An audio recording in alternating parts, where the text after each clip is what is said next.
Welcome home to USA Global TV and Radio, a place where dreams take flight with authentic storytelling, diverse perspectives and meaningful conversations, where global stories unite and bridges are built beyond all borders. Discover world-class education, entertainment, hope and inspiration. Together, we're building bridges worldwide. Subscribe to our channel, USA Global TV. Download our app, USA Global TV. Be our guest or join our team. Visit usaglobaltv.com. Thanks to our founder and executive producer, Dr. Jacqueline Kerbeck. Music score by Yeffy Tang from Cloud Road Music. Voiceover artist Mike Porter. Creative direction by Paul Garcia. USA Global TV and Radio, your home for global connection. All rights reserved. This video and its contents are the exclusive property of USA Global TV and Radio. Unauthorized use, duplication or redistribution in any form is strictly prohibited.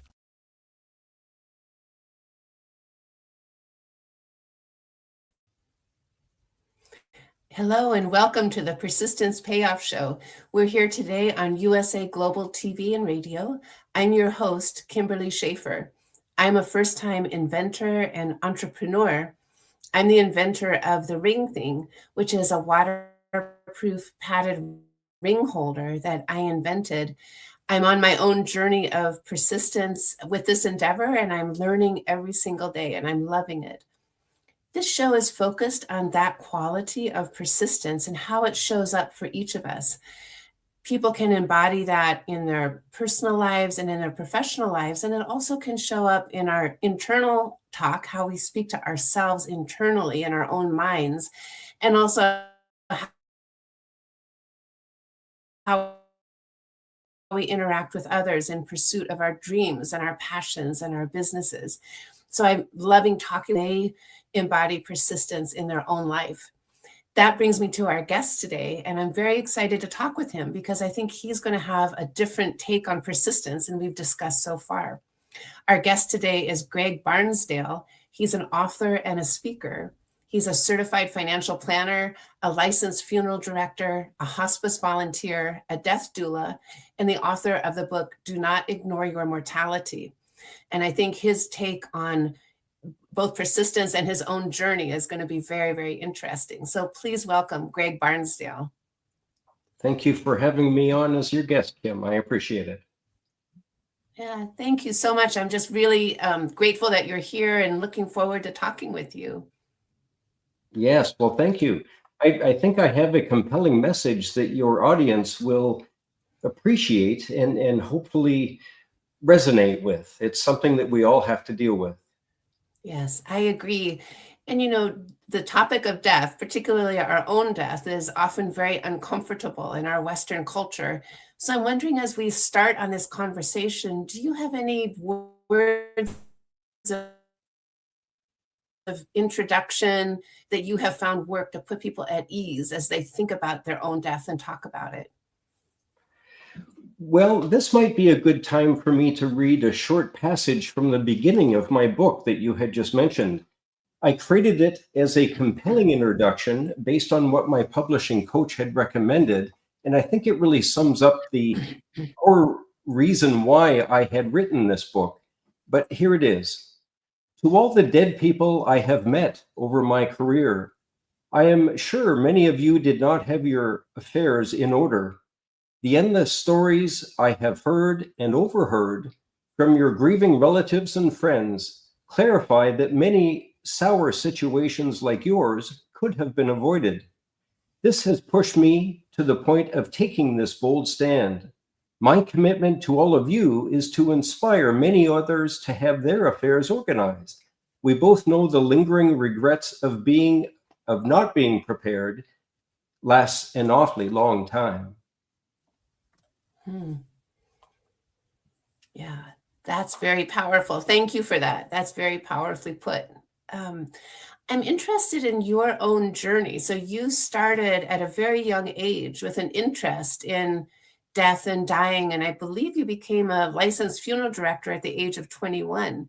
And so I'm just wondering if you can talk a little bit about your background and what led you to be interested in this area. Well, none of my family were involved in the funeral industry, Kim. It was actually a high school guidance counselor that had suggested that I consider becoming a funeral director. My first choice prior to that was actually to become a helicopter pilot, but that didn't play out in my favor. So I ended up choosing the alternate plan to become a funeral director, and I very much enjoyed it. I've worked for large and small funeral homes over my career. During that initial period, I worked within the funeral industry for about 13 or 14 years, and I saw a theme reveal itself rather quickly. And the theme was that those families that were prepared and knew what they were to do at the time of a death were in a far better place emotionally and such, as opposed to the majority of situations where there was really no planning. And we saw this theme play out many, many times, as it still does today. Yeah. You know, I've had some experience with that personally. My mother died of ovarian cancer, and she was very clear with my sister and I, who were her trustees, about her wishes, and she would write it out for us very, very clearly, and that helped so much, because at the time you're overcome with grief. It's just a wrenching time to lose someone, and to have that clarity and that path forward was incredibly helpful for us. So I absolutely see the benefit of your work and what you're doing. Yes, well, thank you. I think it's a compelling message, Kim, that more people should hear, and more importantly, lean into while minds are clear and time is plentiful. But I saw a similar type of situation play out when I left the funeral industry after about 13 or 14 years and joined the financial planning industry. I told all of my clients about my background and what I used to work at as a funeral director, but I found rather quickly that a fair number of people were still uncomfortable talking about these sorts of things that could derail a good retirement. Yeah, I completely agree with you. And I'm curious to know your take on why this is a difficult conversation for us, especially in the West. Like, there are cultures, for example, Buddhism, death is talked about a lot and planned for, and people actually think about what that process is of dying. And so it's not an uncomfortable topic for them. But for us in the West, it's a very uncomfortable topic for many people. And I'm curious to know why you think that's the case. I think it's relates to a number of reasons, Kim. I think I know and I respect and understand the fact that it's a very difficult conversation and topic to discuss with those that we care about, because thinking about our death and our ultimate demise and no longer being here is very difficult. But we are much better off to lean into these conversations and plan accordingly while we have the opportunity to do so. But I think many people generally are just overwhelmed by the topic. Depending on the situation, it can be very complex. It can also be a factor of superstition. Many people feel that talking about these things will bring death on sooner, which in my opinion is not true at all. As Gail Rubin from New Mexico says, talking about sex will not make anyone pregnant, and talking about death will not make anyone die. I love that. That's a great analogy. I love that.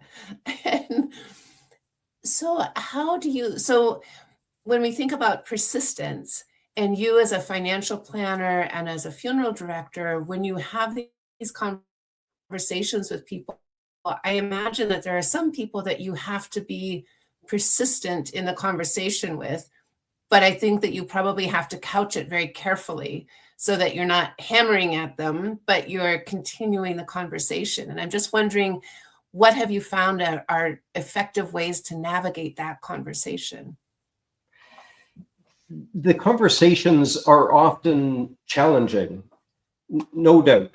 But what I have done since I published this book, Kim, is I have come up with what I call the Living Legacy Quiz. And it's a very short 5-question quiz that's available for anyone to download or take the quiz from my website, donotignoreyourmortality.com. And anyone taking this short quiz, most people actually taking it, will realize rather quickly that they likely have some homework to do. What a great idea, and how convenient and really helpful to make it short so it's not overwhelming to people, because the topic is overwhelming to people. That's a great.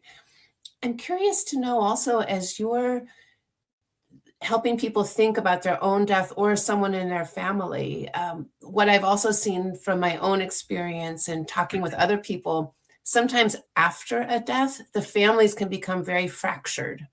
So do you feel that sometimes this planning ahead of time can help avoid some of that family fracture after the time of death? Absolutely. These types of deep conversations about life's meaning and our legacy and what we want to be remembered for, and the essence of why we're here, often relates deeply to the relationships that we have with those closest to us within our family, our children, etc. And I think these types of deep conversations tend to bring families together more than anything. That's really helpful. And so in your book, do you also talk about how an individual can think about it themselves, but also how to relate to their family about it? Yes. I've come up with a curated list of 15 probing legacy questions that can be used as conversation starters. Again, anyone can download these from my website, donotignoreyourmortality.com, free of charge and without obligation. But along with those 15 basic questions are an additional 15 advanced questions that anyone can use in more advanced types of conversations about this sort of estate planning. And I created this list to make it easier for people to really have meaningful conversations, to get these discussions going in a better way, so that they get moving with this planning and truly tie it back to what their values are and what is most meaningful to them. Yeah. What a gift to all of us to have this book and to have that guide to help us, because it is a very challenging topic. Now, you've had your own brush with mortality. You were diagnosed with brain cancer, I believe, a couple of years ago. And I wonder if you, with whatever you're comfortable sharing about it, if you could tell us about how you received that diagnosis and what that was like for you. Well, the initial diagnosis, Kim, of the brain tumor, which came 2 months after I published this book 2 years ago, was a big shock. My general physician didn't know if the tumor, which the MRI revealed due to a ringing in my one ear actually, was cancerous or not. I went home. I wasn't sure if I should tell my wife right away. I ended up telling her 3 days later. I recorded a brief video after I told her, when I was outside by myself, not knowing if I would share it with anyone. I have since shared it on social media, and that video went viral, and it's now been viewed over 1.7 million times. Wow. That's amazing. It's so interesting that there are things that we think that perhaps we should keep to ourselves and not share, but it's so powerful to share, and you can see the impact that has on other people. And just you being authentic and sharing that experience, I'm sure surely helped other people. I think that's fantastic. And what was that like for you to have just published the book, and then 2 months later you get this diagnosis and you're not sure, what does the future hold for me? And so what was that like emotionally for you? Well, it was difficult. It was very, very challenging. And as I said, Kim, it shocked me. I really didn't know what to think initially. But until I spoke to the ear, nose, and throat specialist, who then clarified that it was likely a non-cancerous tumor, which it ended up being, it was just a tumultuous time. But I can tell you from experience that it was so helpful knowing that I had my final affairs in order, and being a funeral director and a financial planner and a certified executor advisor. This is something I've had in place and continue to update and so on a regular basis. But as I wrote about in my book, it can be a huge burden if one doesn't have their final affairs in order, and then they have a health issue to deal with. Trying to scramble to get those affairs in order can be very, very difficult. Yeah. Yes, I can completely understand that. And then also, because we never know when death will happen for us, there are people who die suddenly through an accident, or there's just no opportunity to plan. And so, I completely see the benefit of doing that planning in advance while we can, because we don't know what the future holds for any of us. So I would love to know, as you have published this book and you've talked with people and presented it, have there been any big surprises for you and how people have received it? And have you received any questions or feedback that really surprised you? No, actually, I'm gaining a fair amount of support with this message. And the very core message of what I'm now promoting within my interviews and so on, Kim, is really this. And this is the most inspiring way that I can put this. But I'm stressing the fact that end-of-life planning helps reduce the stress of aging.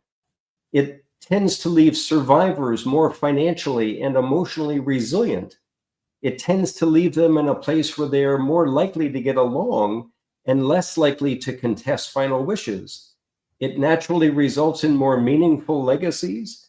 It tends to take immense pressure off the courts from otherwise having to deal with so many unorganized estates. It often helps charities who desperately need the money. And all these things cumulatively help bolster the economy. It's a massive win for everyone. That's a great point. I had not thought about that impact on the economy. That makes perfect sense. That had not occurred to me. But that's really makes really good sense. And I'd love to hear about your work as a death doula. First, can you tell us what is a death doula and how do you do that? Well, a death doula is similar to a birth doula, although we're helping at the time of a death and leading up to that point. And working as a hospice volunteer and the other roles that I've worked in the past relating to death and end-of-life situations, I'm referring to myself as a death doula because I'm a helper at the point of death. I've helped in various roles, but I do believe anyone working and volunteering in a hospice and helping in that way is also a death doula. Yeah, that makes really great sense. And it's such admirable work. Again, going back to my mother's experience with hospice, it was so powerful to me to see that their focus was not on making her better, it was on making her comfortable. So that took not only, pain medicine, but it took the shape of aromatherapy or, massage therapy, or really wonderful, nurturing things that they would do just to help her be comfortable at that time. And that was a very different focus. And I really appreciated that and admired it. Yes, and there's such a need for people to help in this space of the hospice field. The mandate of hospice is that no one should die alone, and that is such a noble cause. Yes, very much so. Very much so. So was there a time in your life, like when you were doing financial planning, were you ever not involved with either the funeral industry or helping people plan for their own death and doing their wills? Was there ever a time when you were just focused on other aspects of financial planning, or has this been a common thread throughout your whole life? Well, for the most part, it has been, Kim. But when I initially started working as a financial planner and then ultimately at obtaining my certified financial planner designation, I was quite focused on retirement planning. But this whole aspect of what I used to work at as a funeral director and in speaking with clients about their situations and what they were going through with aging family members and so on, it kept coming back up into the back of my mind consistently about how I should take that past experience and somehow merge it with what I learned in the financial planning industry and create something that would truly help a lot of people. And that's why I'm so glad that I published this book. I just wish that I had have done it much sooner. Yeah. Yeah. Well, I feel like things always happen just at the right time. So this must have been the right time for you to do that. And whether it was for you personally or for the world to be open to it, I don't know. But I believe that things happen just when they're supposed to. So are you planning a follow-up? Is there a part 2 for this book? There will be a second edition at some point, Kim, but I'm not sure exactly when. But I've written this book for both the Canadian and the American market, but it is also selling in other countries now too. The theme that I promote within this book is universal. It applies basically around the world, but it is meant as a brief conversation starter. It doesn't get into the weeds of estate planning strategies and so on, but it's meant to inspire people to pull out their will and read it. And if they don't have a will, to understand the implications and the problems that will likely exist by not having one. Yeah, that makes really good sense. You always hear these horror stories of people who didn't have a will and then things go into probate and it's just a big mess for everybody. So how do you address people's financial concerns? Like, gosh, maybe a family is struggling financially and they don't have the funds to hire an estate planning attorney. Like, do you give different steps that people can do who may not be able to afford that, but they can still do some planning? Yes, I do. And going into this, Kim, I knew and certainly appreciate the fact that not everyone can afford a lawyer and a financial advisor. And I intentionally wanted to be transparent, as I did about my brain tumor on all of my social media platforms and so on, that it is true that anyone can set up a will online these days for very little money. But there are cautions with that. If someone is paying any type of support to an ex-spouse or paying spousal support, they should be seeing a lawyer and not using an online will-making platform. If they own any part of a business or own any property outside of their jurisdiction or have any specific requests that they want within their will to take place after their death, they should certainly be seeing a lawyer too. Yeah, that's great advice. That makes really good sense. And I'm curious because you're so knowledgeable and you have such a broad array of experiences. Are you thinking of also doing workshops or online training courses for people? I have considered that, but I haven't moved in that direction as of yet. I'm primarily promoting this message as wide and far as I can. And by the way, Kim, I also wanted to mention that within this book, I think it's important for your listeners to also understand that aside from me just promoting the importance of a will, that's not the extent of it. Within this book, I also explain many of the fundamental aspects available within the funeral and the financial industry. I also talk about medical directives in the final chapter. And at the back of the book is a very extensive glossary that explains terms and definitions from both the funeral and the financial planning industries. Wow. I'm so impressed by your work.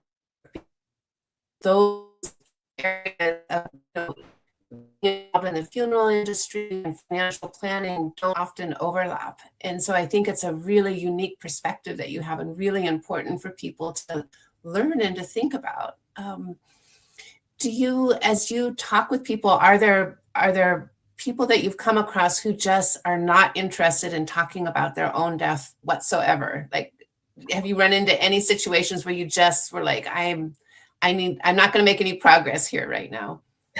Yes. I talk about one particular instance briefly within the book, Kim, and that has me thinking about the situation where I went to meet with a young fella who had a family about life insurance planning. And I remember him distinctly saying to me, Greg, I don't care what happens to me after I'm gone because I'll be dead. And I realized at that point that I really wasn't going to make any progress, regardless of him having a wife and young children in his picture. it just seemed to me that it would almost be impossible for me to convince him that he needs to be thinking more in line of the big gap within his family and the immense loss of him not being there. I think some people's minds are just made up, and trying to convince them otherwise would be very tough.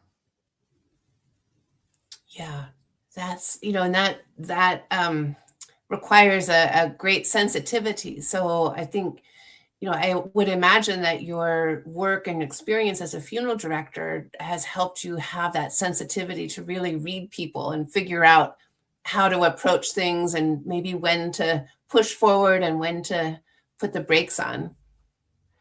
I think it has. I think it certainly helped me as a financial advisor coming to that field with my experience as a funeral director.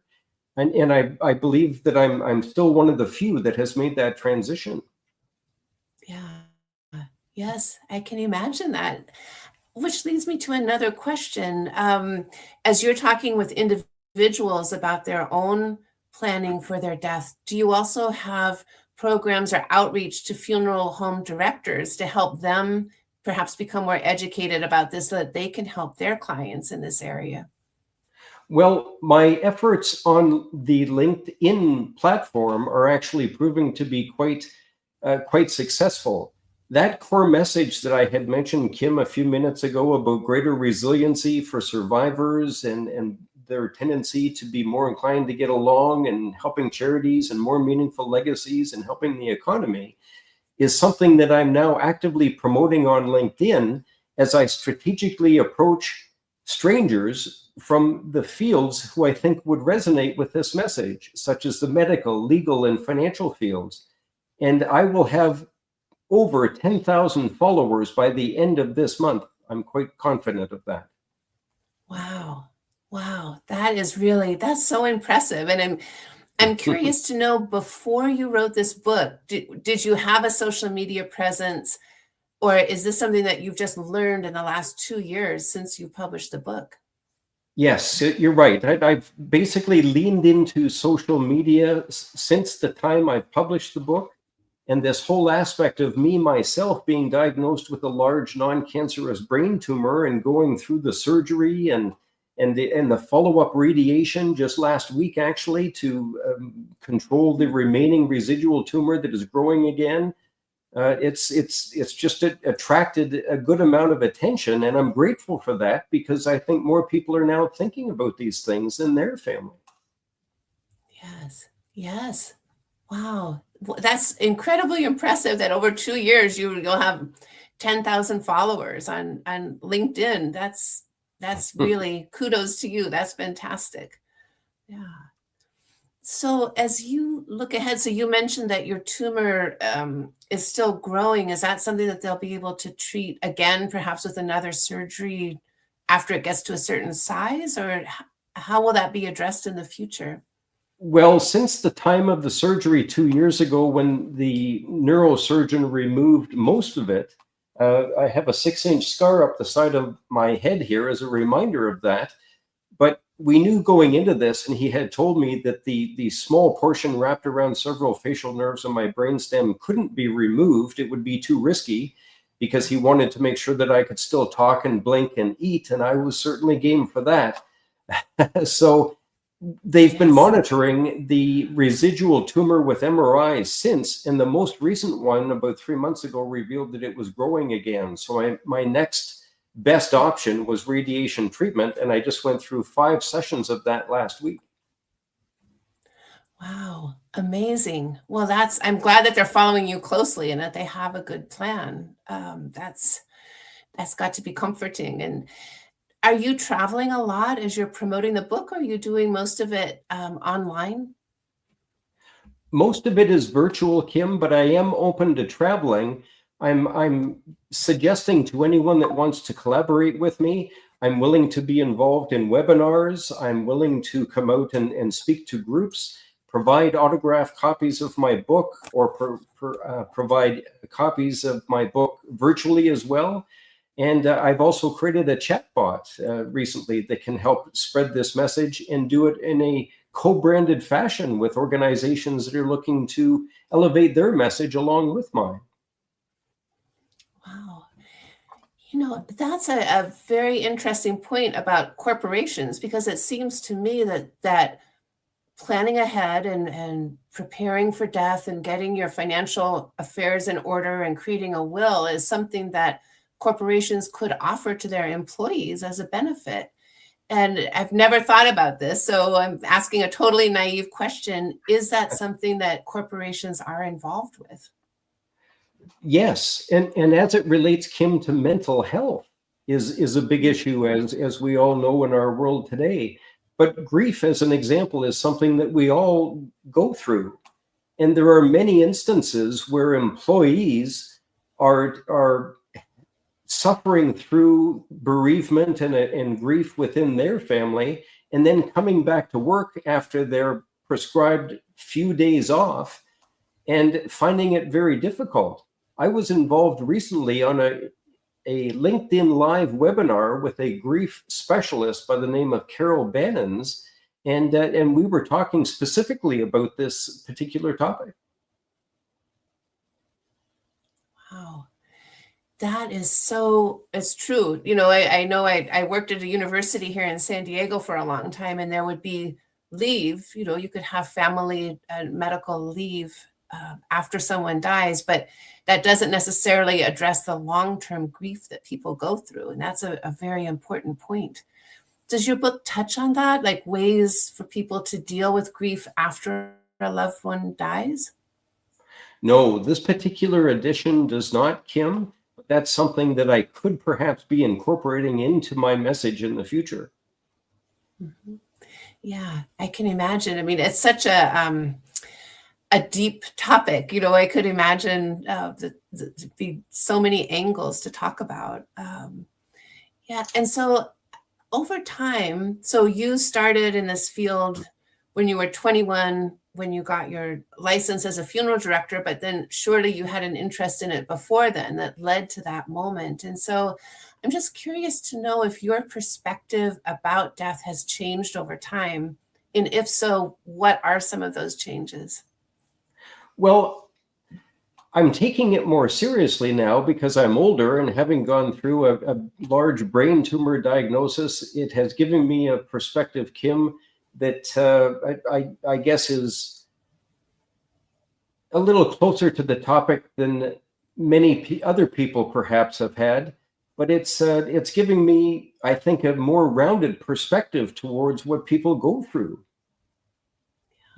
Yeah, that makes really good sense. I can understand that. And I'm curious, as a more general question. So you had this idea for your book and the passion to write the book and the vision and the ability to write the book. Is there any advice you would give to someone in any field who's in the same situation, where they have a kernel of something in them that they would like to pursue and write about, and maybe it's not been done before and it's something new for them? Is there advice that you would give to them about how to go about it? Relating to persistence, I assume, correct? Yes, correct. Okay. Well, yes, my wife would call me a very persistent person, and I'm grateful that I am persistent, and I have been persistent to get to this point. But I didn't think I would have to live through a brain tumor to experience the full spectrum approach to this either. But I would recommend to anyone, Kim, that if they have a strong desire to do something, it's so important to keep following through and not let anything derail them from that type of focus that they are focused on achieving, and to be persistent and to find people to help support them so that they can ultimately achieve their goals. Yeah. I think those are great words of advice. I totally agree with that. And who were some of the people who helped you? Who were some of the people that you relied on when you were writing your book? Well, one of my biggest mentors is David Chilton, and he changed the face of retirement planning a couple of decades ago. I'm sure you're familiar with Shark Tank in your country. Mhm. Well, my mentor, David Childen, was a dragon on Dragon's Den here in Canada for 3 seasons. And I followed his masterclass book writing and book publishing program and have followed it for the last 3 years. He has been a huge help to me. Wow. Wow. What a great mentor to have. And I'm curious to know, once you started writing the book, how long did it take you to finish it? I would guess, I don't know exactly, Kim, but I would guess that it took me a good solid couple of years to get it to the point of publishing it. Mhm. Yeah. And did you have a habit? Like, would you write every day, or would you set aside a certain amount of time a week to work on it? Yes, I would try to work on it every day. Although my wife wasn't keen on that, I would try to take weekends off. But yes, I would try to write as often as I could. And I also, taking my publishing coach's advice, I also recruited over 25 beta testers from my target market to provide me feedback as I created the manuscript. Wow. That's impressive, because especially when you have a passion for something, it's not always easy to absorb feedback about it. So that I give you a lot of credit for being open to that, because probably there was some feedback that you weren't expecting, or maybe you didn't agree with entirely, but you were open to it. So really, kudos to you. Yes, well, thank you. I did find it very, very helpful, because none of these people, Kim, were from the funeral or the financial industry or the legal industry for that matter, but they all wanted to share their experience and to be a part of this book and the message that ultimately can help other people avoid what many of them had witnessed. Yeah. Yes. What a great effort. What a great team effort.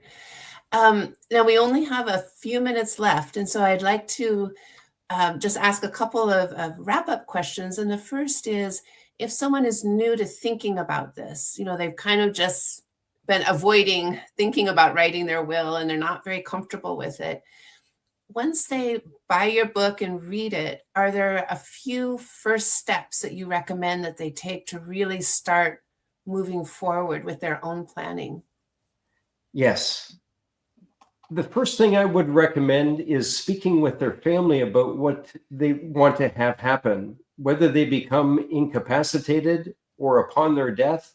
It is so vitally important that our closest family members know what we want, regardless of the size of our bank account.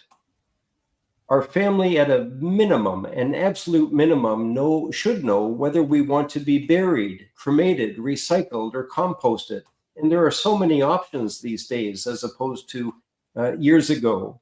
But I've seen many situations, Kim, where families had no idea what the deceased wanted done. And that seems like such a fundamental thing to know, especially upon the death of someone. Yeah, that's excellent advice. Really excellent advice. And is your book available through Amazon or through your website, or how can people buy your book? They can find my book pretty well anywhere, Kim. It's available on Amazon, Barnes & Noble, Apple, iTunes, and it's also available in audiobook format too. But if people remember this website, donotignoreyourmortality.com, and navigate to the site, they will find all kinds of links to Amazon and Barnes & Noble, etc., to be able to buy the book through there, or by simply going directly to Amazon as well. Okay, great. And then my last question for you is, if people want to connect with you directly, what is the best way for them to do that? Through my website, donotignoreyourmortality.com is the best way to reach me. Okay, super. All right. And if they want to watch your YouTube video, or your social media, like the video you mentioned has 1.7 million views, I think. Is there a link to that on the website? Yes, there is. Yes, all those links are on my website. And I believe as a part of this podcast as well, my different social links will be included here as well. All right, super. Well, Greg, thank you so much for being here today and for talking about this and for your work. I think this is incredibly important. It's not an easy topic, but it's something that will affect everybody. And I think you've done it beautifully. So thank you so much. Thank you. I appreciate it.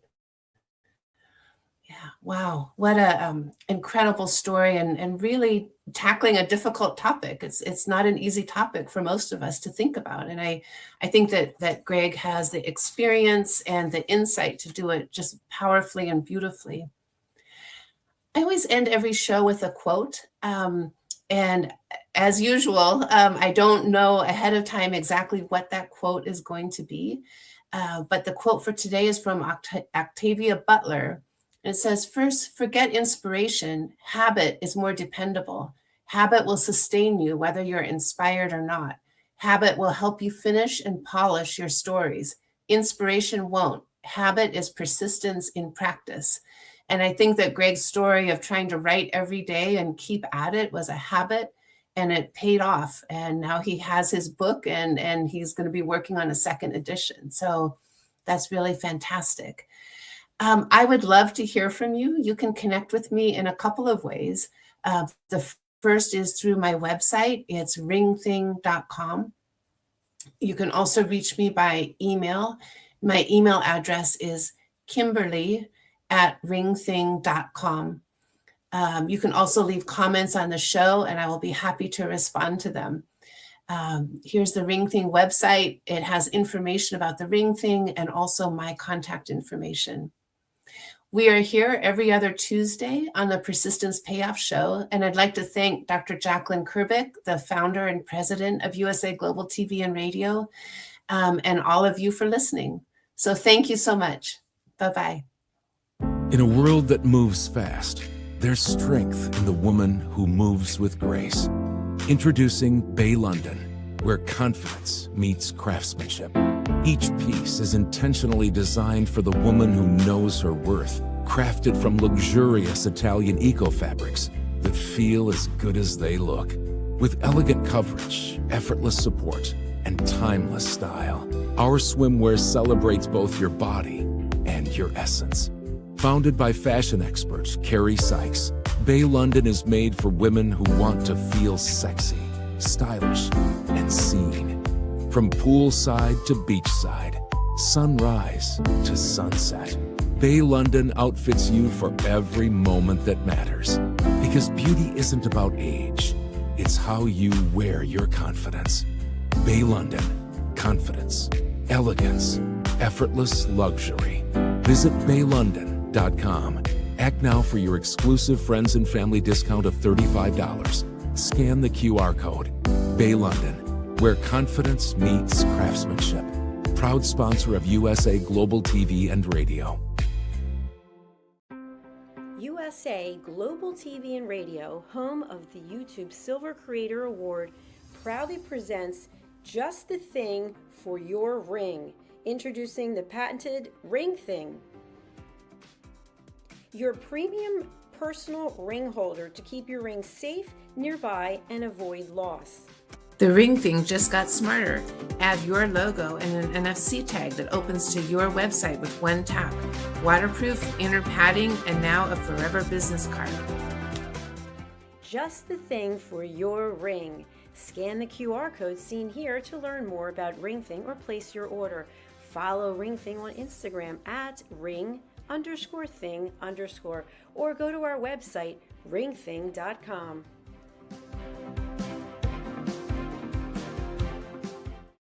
Thank you, viewers and listeners of USA Global TV and Radio, for joining us today.